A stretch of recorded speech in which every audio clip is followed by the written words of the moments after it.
What would you do if you could turn your life into a video game?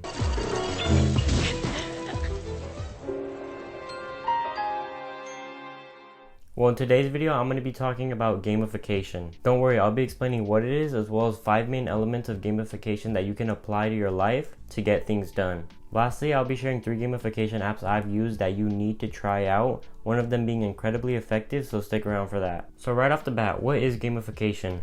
Gamification is the process of turning an activity or task into a game or something that resembles a game. Some examples are points and rewards, visual progression, or even unlocking new challenges. This could also include a really important one, which is losses, whether that be loss of a streak, loss of points, or things like that. So now we're moving on to the 5 main elements of gamification. Number 1 is to always have a clear objective. You should always know what you're going to be doing next in your task. For example, in a video game, you know that you have to fight a big boss at the end, but instead there's small steps laid out by the game itself that tell you how to get there. For example, if there's a big dragon or a big monster that you have to fight at the end, you don't focus on that the whole gameplay. You start on doing level per level. Even in Mario, you fight the first boss and then the second, then the third, then the fourth. It's all broken down until you eventually complete all those things and reach your final goal. So the same way that video games have small quests that lead you to the final result, you need to do that in real life, and seeing that progress will motivate you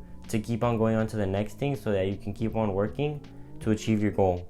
Number 2 is to make sure that your progress is visible. Video games, for example, make it clear that you're progressing by having progress bars, EXP bars, health stats even. These things give you motivation to keep on going. For example, you can level up your health even more or level up your overall level to get stronger and make your character stronger. So what you need to do is to write down the things that led you to your goal or that are leading you to your goal, so that you can see that you're not just staying there and your task isn't getting done. You can see that you're doing small steps to get there and that you are progressing. Number 3, effort is rewarded. This one's kind of obvious or really simple to implement, but it's basically you give yourself a reward after you do something, the same way that video games do when you complete a quest. They give you a sword or something. But if you'll notice, video games, when they give you something, it doesn't sabotage your progress. It actually propels you forward in what you're doing.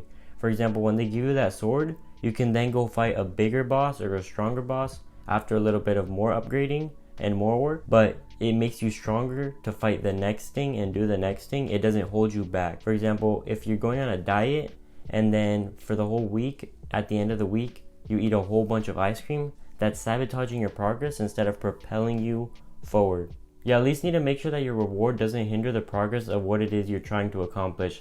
For example, I'm trying to accomplish something with this channel, and you liking the video would not hinder that. Number 4 is to mix it up. If you want to stick with a habit long term, you need to make things interesting and keep them fresh. By adding novelty to your tasks, you can make them more interesting and make you want to do them more. So one thing you can do is just simply reorganize your desk, go eat somewhere new. You can just do different things. For example, you can do your homework at the park or just a new place, even downstairs if you normally do it in your room. Just something to make it feel new and fresh so that you feel energized and it doesn't feel like the same boring old thing that you do all the time. The last element is to constantly challenge yourself. You have to make sure that your challenge matches your skill level. It can't be too difficult for you, but it also can't be too easy, or else it'll be boring. If something's too overwhelming, then it might be too difficult. What you need to do is break it down into steps and focus on the easiest first and then move on to the hardest. And if something is too easy, then you should ideally skip it. But if you absolutely have to do it, you can make it harder by adding a time limit to make it more fun, or just add some sort of challenge so that it isn't so easy and boring. Once upon a time, there was a student who didn't want to wake up on time for school in the morning and was almost late, every other day. Every day he did this and was cutting it scarily close to being late. One day he almost got detention, but the teacher let it slide. Regardless of not getting in trouble for this, he set out to find a way to gamify his life by waking up in the morning with a game. Until finally he watched a YouTube video and found out about gamification and Sleeptown. Sleeptown is an amazing app where every time you fall asleep and wake up at the same exact time every day, you construct a building and eventually build a town that shows how much you've progressed. This app is good because it shows your progress, which is one of the main elements of gamification, and it also adds pressure to go to sleep on time and wake up on time. If not, your building for the day gets destroyed and you mess up your streak. I use this app now to wake up on time, and originally I used it to go to sleep on time as well, but now it's mostly to wake up on time. This app is great for holding me accountable, and the added streak rewards also make me more accountable to wake up on time. And overall, this uses the gamification elements really well, so I'd say it's one of the best gamification apps there is. The next app is Focus Quest. This app and its counterpart Focus Plant are both great games that target accountability and rewards. The app works like this. Number 1, set a time you want to work. 2, you work. And 3, you get your rewards. It's that simple. This app is great because my favorite type of gamification apps are the ones that let you play after you're done with the productivity part. For example, this game, you can follow a quest and continue the story in the game after you're done focusing, but you need to focus in order to get enough points to continue the story. So this is how it targets accountability. There is a strict mode where if you leave the app for more than 20 seconds, you lose out on all of your points and you don't get any.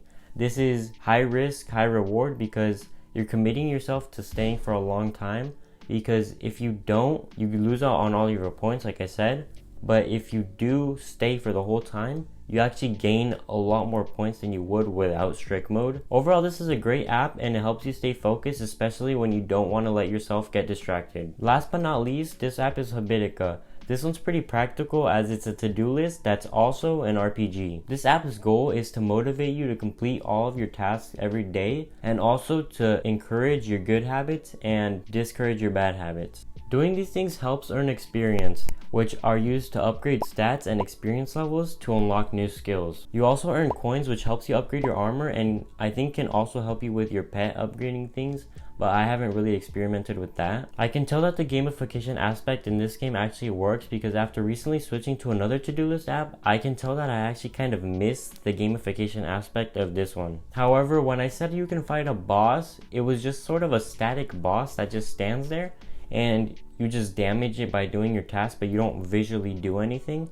And I kind of wanted it to be more like Focus Quest, where you could actually continue a story and actually fight things instead of it just saying you're defeating it and it's just a progress bar, because that doesn't really feel like it's doing anything. If any of you guys are interested in using this app, I recommend you guys try it. It's a really great app and I would highly recommend it. Hopefully the gamification elements helped you figure out how to structure your tasks to make them easier to do and make them more enjoyable as well. If you're going to use any of the gamification apps that I mentioned in this video, tell me down in the comments below which one you're going to use, and watch this video next to figure out how to stop procrastinating now.